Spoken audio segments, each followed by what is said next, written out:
मेरी हत्या के जिम्मेदार कौन है, योगी सरकार मीडिया को देते ना, वो लेटर पहुंच चुका है उनको, बता दे कि कौन उसने मरने वाले ने क्या लिखकर भेजा कि इसकी हत्या हुई थी। आप सत्ता में आप है, मैं नहीं हूं। आपको अपना इंट्रोस्पेक्शन करना चाहिए, आपको शर्म से डूब मरना चाहिए कि आपकी कस्टडी में किसी को मारा गया है। तो फिर कोर्ट किस लिए, पब्लिक प्रोसिक्यूटर किस लिए, सीआरपीसी एविडेंस किस लिए, जजेस किस लिए हैं? अगर ये लोग तय कर लेंगे सब चीज को, किसकी हत्या करना, किसकी हत्या नहीं करना, किसको अतीत बना देना। नेशनल लेवल शूटर है, वो कह रहा है कि कम से कम इनको 1000 राउंड की ट्रेनिंग मिली होगी। इनके घर पर रहने का छत नहीं है उनके माँ बाप के पास, जो झोपड़ी में रहते हैं। 8-8 लाख की 2 वेपन, 16 लाख कहाँ से है उनके पास। होम मिनिस्टर होने के नाते आप किसी को मुख्य धारा से हटाने की बात करके वोट मांगे, ये तो निहायत ही शर्मनाक बात है। तो इसके बजाय आप वोट किस बात पे मांगते हैं कि फलाना मंदिर हम बना देंगे या फला आरक्षण खत्म कर देंगे। तो इस सीधे समझ में आता है कि मुस्लिम बनाम हिंदू करने की कोशिश है। शाह साहब ने बयान दिया कि मुसलमानों का आरक्षण खत्म कर देंगे। तो सबसे बड़ा सवाल तो ये है कि मुसलमानों को आरक्षण मिल कहाँ से रहा है। तो सवाल ये है कि इस देश का मीडिया जो है वो तो अब मीडिया रहा नहीं है, वो तो भाजपा प्रवक्ता हो गया। जहाँ नफरत और हिंदू मुसलमान के बीच बाइफर्केशन क्रिएट करने की बात होती है, वहाँ बड़ा मीडिया ट्रायल करता है। लेकिन जहाँ देश हित की बात होती है कि क्या गोवा में करप्शन हो रहा, सतपाल मलिक ने कहा उसकी जांच कौन करेगा, कोई पत्रकार गया गोवा से रिपोर्ट करने। अगर मान लीजिए मुसलमान अति पिछड़ा है या गरीब है, तो किसी भी सरकार की जिम्मेदारी होती कि उस गरीब को ऊपर लाया जाए और उसको जो है मेन स्ट्रीम मुख्य धारा में लेके आया जाए।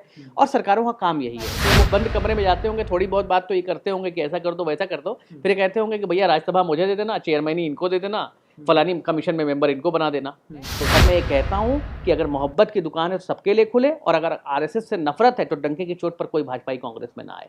और अगर आता है तो आपकी दुकानें सिलेक्टिव हैं, आप भी मुंह देखी और दोगली राजनीति करते हो। अगर हम मुद्दे न उठाए तो तुम ये लोग कहते हो कि तुम ये मुद्दे नहीं उठा रही कांग्रेस इस मुद्दे को क्यों नहीं उठा रही, और अब उठा रहे तो तुम जैसों को तकलीफ हो रही है। काहे तुम लोग खाद हो रही भाई, क्या तकलीफ तुमको? तुम प्रवक्ता बन गया कि भाई तू बन ले, तेरे इलाज नहीं करूंगा, ऑन कैमरा ध्यान रखिए।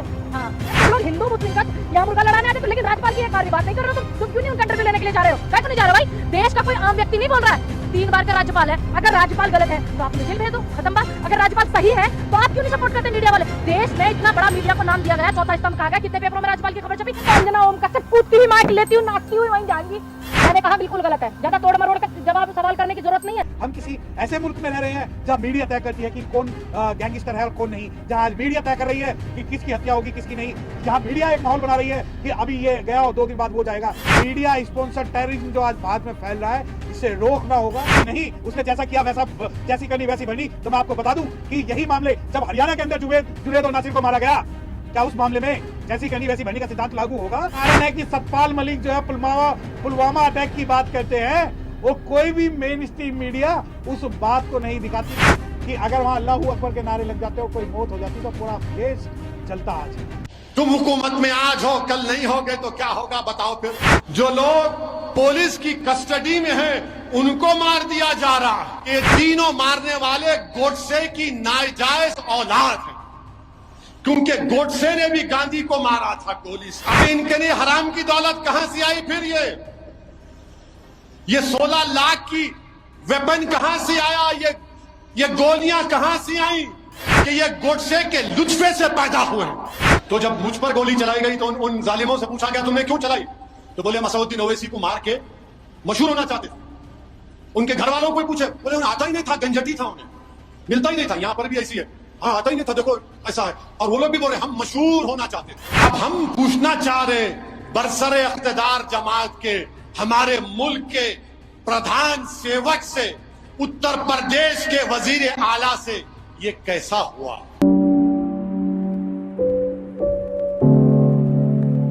और इसे मारना था तो अब से पहले क्यों नहीं मारा? 2024 का इलेक्शन आ रहा है, अभी क्यों मारा तुमने? लोगों की संपत्ति लेना चाहते हो मोमडनों को मारकर, कि हम जो बदमाश मोमडनों को मार रहे हैं, हम शांति व्यवस्था कायम करने का नहीं बचाया जा रहा है। ये भी एक सवाल होता है कि जब 3 बदमाश पता लगी कि 3 बदमाशों ने सरेंडर किया है और अतीक अहमद और उसके भाई को मारा है, तो इनके घर को भी तोड़ना चाहिए था, इनका एनकाउंटर करना चाहिए था।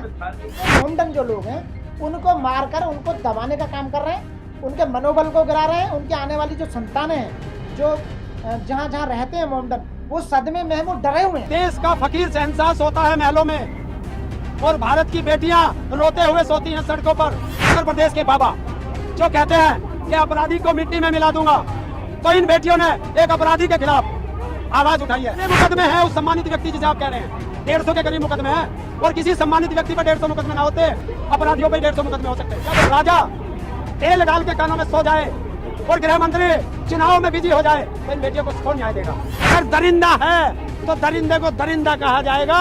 चंद्रचूड़ जी को धन्यवाद देता हूँ कि देश में संविधान को बचाने के लिए एक जज ऐसा है जिसकी रीढ़ की हड्डी मजबूत है। जो योगी सरकार के साथ नहीं खड़ा उसके लिए योगी सरकार बंदूक लोड करके खड़ी है, जो योगी सरकार के साथ खड़ा है उसकी जेब में बंदूक लोड करवा के गले में माला डलवा के खड़ा करवा रखा है। ये हमारे देश की राजनीति है। तो इनकाउंटर बिल भी लेके आओ और उस इनकाउंटर बिल के अंदर सबसे पहले जो तुम्हारे संसद में बैठे नेता हैं उनको ठोकने का काम करो। अच्छा क्या शासन है भैया, गोली मार दो किसी को भी, ये संविधान की वेलना नहीं है। ये योगी सरकार के समर्थन वाले लोग हैं, उनकी गुंडागर्दी तो शर्म पर आ गई है। योगी जी के संरक्षण में जो इतने बंदे 42 लिस्ट लेके घूम रही है सोशल मीडिया पे पब्लिक, क्या वो डॉन नहीं है? क्या कुलदीप सिंह डॉन नहीं है? वो 17 बंदों की सिंह सिंह सिंह सिंह सिंह सिंह सिंह सिंह नाम के हर बंदों के पर्चे लगे पड़े हैं। किसी पे 82 मुकदमे, किसी पे 40 मुकदमे, किसी पे 60 मुकदमे। वो कौन लगे हैं? वो योगी जी के साले हैं, जीजे हैं। कौन है? उसके घरवाले हैं। कौन है वो? किसी को खतरा आ रहा है, जो आदमी दुनिया के लिए खतरा बना हुआ उसको खतरा है, जो भारत की आम जनता की रोटी छीनने के लिए खतरा बना हुआ है, जो लोगों को बेरोजगार के उनकी रोटियां छीन रहे हैं, ऐसा आदमी खतरा है। जो आदमी पूरे हिंदुस्तान के लिए पिनौती हो, उसे किसी से खतरा नहीं हो सकता। उसे खतरा अपनी बीवी से था, उसका छोड़ के वो पल्ला निकल लिया।